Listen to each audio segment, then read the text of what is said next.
at the Kennedy Space Center. And I don't know if you can see, but we've got people actually moving out of the buildings, moving down towards that countdown clock, which is now saying 1 minute, 30 seconds. This is absolutely nail-biting, and everybody just wants to get a glimpse of this. I've never experienced a rocket launch before. I don't know what to expect, but already we're getting some semblance of cheering. And I can tell you that driving into the centre this morning, there were people lined up either side of the road, binoculars trained on this spot, waiting to see what will happen, whether or not they can actually take off after that nail-biting disappointment on Wednesday, where it was just 17 minutes towards launch and they had to call it off because of an excess of electricity in the air, i.e. thunderstorms, which have been incredibly dangerous. We've got no weather problems right now, but don't forget this is an incredibly small window of opportunity. We're talking barely a minute for this rocket to take off. So everything just depends on the next 36 seconds and counting. And what those two astronauts must be thinking, I don't know. We know they've trained for this. They're incredibly calm. They were calm when they had to leave the spaceship just on Wednesday. They were very philosophical about it. But we're now down to 19 seconds, and I think we should just watch and wait what happens, because the countdown is now well underway. Falcon 9 is in startup. Dragon is in countdown. FTS is armed for launch.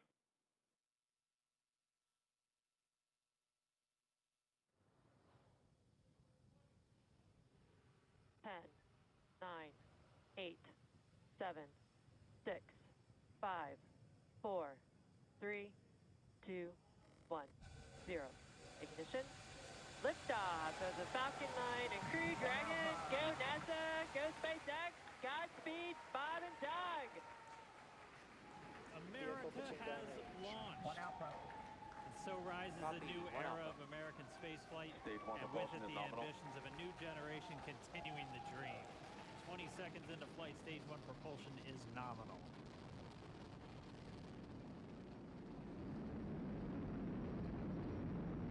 T plus 30 seconds into this historic mission. Flying crew on board Dragon and Falcon 9, and look at them go. Falcon power telemetry nominal.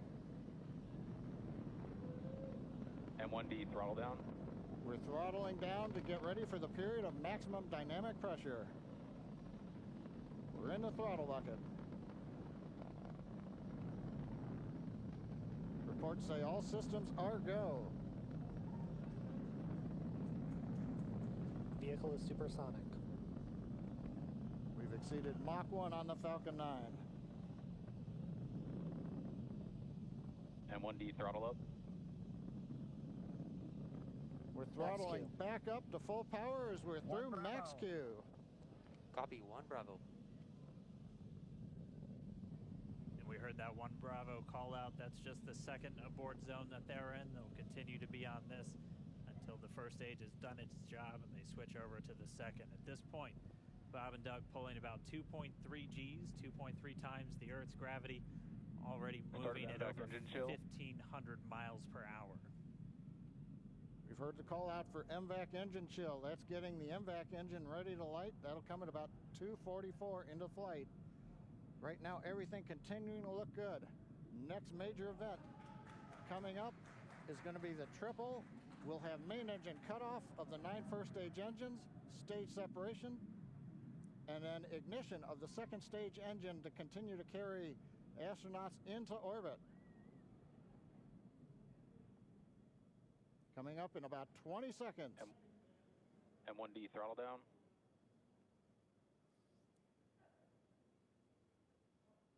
We heard we're throttling down the Merlin engines on the first stage.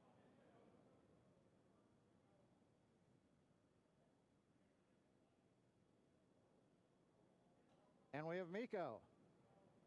MECO. 2 Alpha. Falcon stage separation confirmed. Copy, 2 Alpha. MVAC ignition.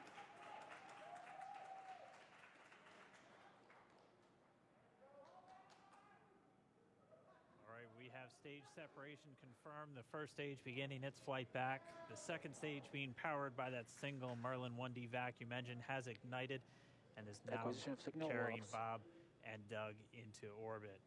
So they're going to continue under the power of this second stage. Stage 2 propulsion is nominal. Which will cut off at SECO, or second engine cut off, at about 8 minutes and 44 seconds into today's flight. So a little over 5 minutes to go still on this second stage. You heard the call out to Alpha, so they're now in the longest abort zone that carries them all the way from about North Carolina up the eastern seaboard, almost to Canada. Things looking good, though, getting good call outs, nominal propulsion on that second stage. Bob and Doug continuing to make their way into orbit.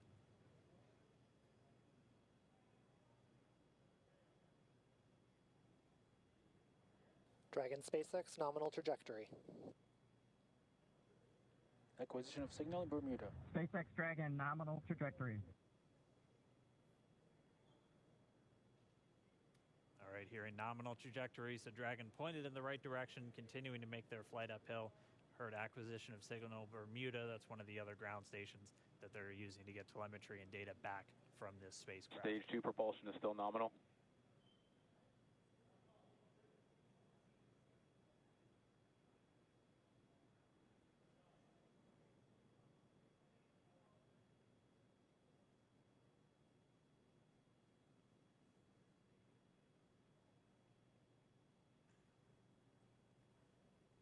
Well, there were grins all round when we watched that launch. Let's speak to Jane O'Brien, who had the view from the ground. Jane, describe what it was like. That was incredible. I have never seen anything like it. I mean, the suspense, the build-up, and then to actually see, hear and feel it take off. My whole body was vibrating with the sound. Absolutely incredible. You could actually feel it through your entire skeleton. It was extraordinary. And then to see that bright light just suddenly exploding and moving upwards, I really have never seen anything like it. What an incredible privilege. And for those two men on board, what a privilege for them and for SpaceX and for NASA to be able to pull this thing off in spite of all the weather problems that they've had. I think this is just absolutely tremendous. A day in history for America and the world. Laura Forczyk and Libby Jackson are still with us. Laura, it has to be said, as much as it's exciting, there's a moment of anxiety too, isn't there, for everyone watching this?